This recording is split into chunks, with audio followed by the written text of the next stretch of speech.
আজকে আমি পনির বানাচ্ছি, নিরামিষ পনির আয়োজন করছি। তো পনির বানাবার জন্য আগে একটু ভাজা মশলা রেডি করে নিতে হয়। তো ভাজা মশলা আমি এখানে কী কী নিয়েছি দেখুন, আমি তাওয়াতে করছি, ফ্রাই প্যানটা বসালাম না। তো এখানে দুটো এলাচ নিয়েছি, গোলকি নিয়েছি, জয়ত্রী নিয়েছি, একটা স্টার ফুল নিয়েছি আর দারচিনি। বন্ধুরা, আজকে আমি নিরামিষ পনির বানাচ্ছি বাড়িতে। তো এখানে পনির বানাবার জন্য আগে একটি ভাজা মশলা রেডি করতে হয়। তো ভাজা মশলার জন্য আমি নিয়েছি গোলকি, গোটা জিরা, দুটো এলাচ আর দারচিনি আর একটা স্টার নিয়ে নিয়েছি। তো এগুলো প্রথমে ভেজে নিচ্ছি, তাওয়াতে আমি ভেজে নিচ্ছি, হালকা ভাজবো। আর এখানে কাজু বাদাম ব্যবহার করা যায়, তো আমার কাজু বাদাম নেই, তাই আমি বাদাম নিয়ে নিয়েছি আর একটু পোস্ত নিয়ে নিয়েছি। এটা একটু ফ্রাই করে নিচ্ছি ওর সাথে। বন্ধু, বাদামগুলো আমার ভাজা ছিল, তাই একটু গরম করে নিচ্ছি হালকা। ভাজা হয়ে গেছে, শুকনো আমি তাওয়াতে এটা ভেজে নিয়েছি, এটাকে রেখে দিচ্ছি ঢেলে। এটা তাই মিক্সিতে একটু জল না দিয়ে আমি শুকনো শুকনো বাটা করবো, বা জল দিতেও পারেন। এটা আমার হয়ে গেছে, তাওয়াটা রেখে দিচ্ছি। এই যে টমেটো নিয়েছি দুটো, এই টমেটোগুলোকে কেটে নিচ্ছি।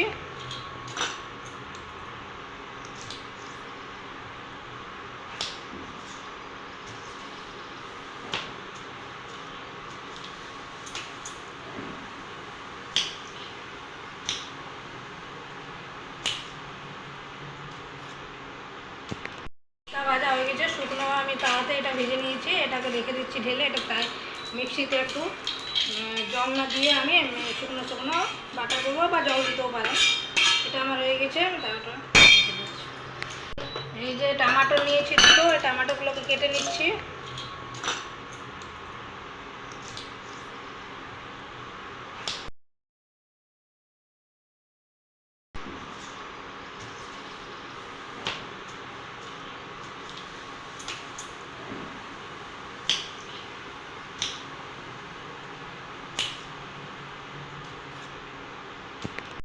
আর তো এই যে টমেটো কেটে নিয়েছি, এটা মিক্সিতে গ্রাইন্ড করে নিচ্ছি। প্রথমে যে ভাজা মশলাটা আছে, ভাজা মশলাটা আমি পিষে নিচ্ছি। চাইলে জল দিতেও। এই যে আমার যে ফ্রাই করা মশলাটা আমি শুকা শুকা পাউডার করে নিয়েছি। এবার যে টমেটো দুটো আছে, এগুলোকে আমি পিষে গ্রাইন্ড করে নিচ্ছি।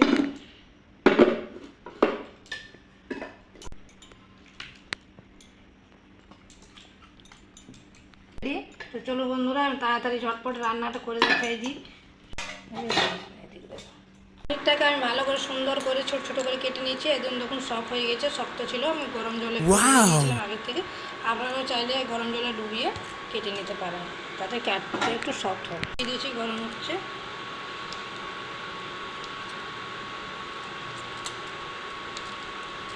আপনারা যেমন পিস করতে পারেন, বড় ছোট আপনাদের হিসাব অনুসার, আমরা এত বড় বড় পিস করছি। তো এখানে আমি পনিরটাকে প্রথমে ভেজে নিচ্ছি, কাটা হয়ে গেছে আমার ছোট ছোট টুকরো। তো পনির রান্নার জন্য আমি সাদা তেল ব্যবহার করছি, সাদা তেলে ভেজে নিচ্ছি।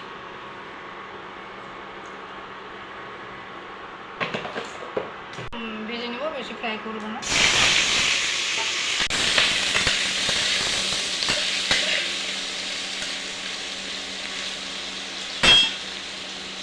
বন্ধুরা, পনিরটা আমার 200 গ্রামের পনির ছিল, আর এখানে আমি দুটো টুকরো রেখে দিয়েছি। এটা মশলার সাথে আবার পনিরটা গ্রেভি বানাবো, তখন দিয়ে দেবো।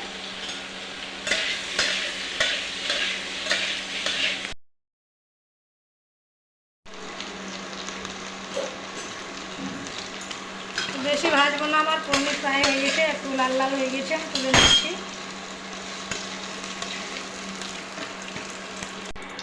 ওই পনিরের ভাজা যে তেলটা আছে, তার মধ্যে আর একটু তেল দিয়ে,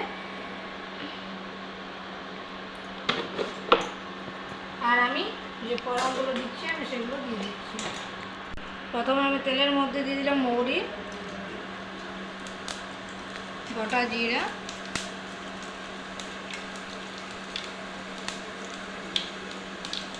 আর কুচি করা লঙ্কা, কাঁচা লঙ্কা দিচ্ছি। দেখুন, হলুদ গুঁড়ো আর জিরে গুঁড়ো আর একটু ধনে গুঁড়ো মশলার মধ্যে আমাকে দিচ্ছে আমি এটা একটু ভালো করে ফ্রাই করে নিচ্ছি।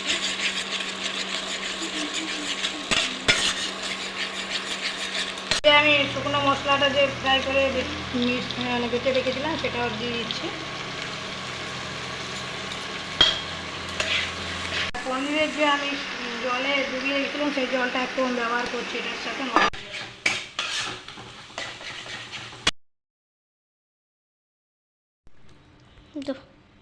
আমি নুন অ্যাড করছি, স্বাদ অনুসার দেবেন।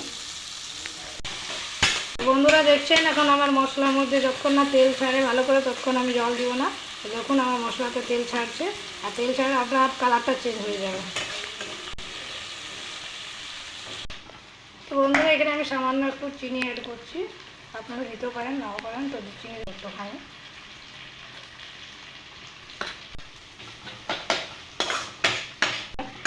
তেল ছাড়ছে আর গন্ধটা খুব সুন্দর বার হচ্ছে, আপনারা গন্ধটা নিতে পারছেন না, দুঃখের বিষয়। তো বন্ধুরা এই যে আমি 2 কেজি পনির রেখে দিয়েছিলাম 2 পিস, সেটা আমি একটু গ্রে করে নিয়ে এটা আর ঢেলে দিচ্ছি, গ্রাইন্ড করে নিয়েছি হাতে। দই থাকলে আপনারা দই অ্যাড করতে পারেন, তো আমার কাছে দই নেই তো আমি এটা দিয়ে দিয়েছি।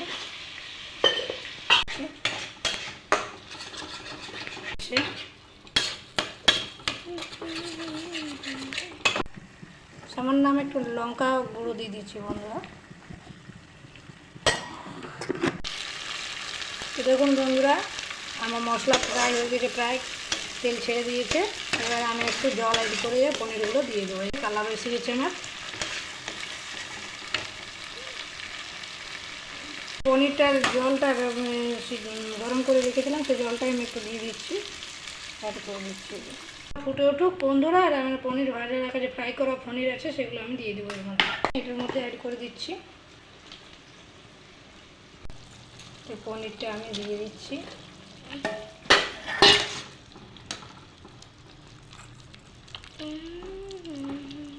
গ্রেভিটা এটাই আমি রেসিপি হয়ে গেছে। এই যে দেখুন কি সুন্দর কালার এসে গিয়েছে। এখানে শেষ করছি। পনির রেসিপি যদি আপনাদের ভালো লাগে বাড়িতে অবশ্যই বানাবেন, নিরামিষ পনির রান্না অবশ্যই করবেন, আর কমেন্ট অবশ্যই করবেন কীরকম লাগছে।